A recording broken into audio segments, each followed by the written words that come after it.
சாப்பாடுலாம் எப்படி இருக்கு? ஏதோ குறை சொல்லணும்ல, பசி கொடுக்குறது எவ்வளோ பெருசுங்க, குறை சொல்லணும்ல, குறை பிடிக்கணும்ல.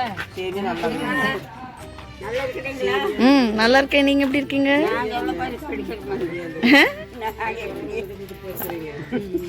ஏசப்பா இருக்கும்போது எப்படி இருக்க விடுவாரா?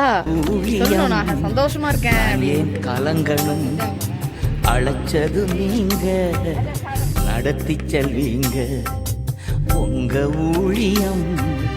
நான் ஏன் கலங்கணும், அழைச்சது நீங்க, நடத்தி செல்வீங்க.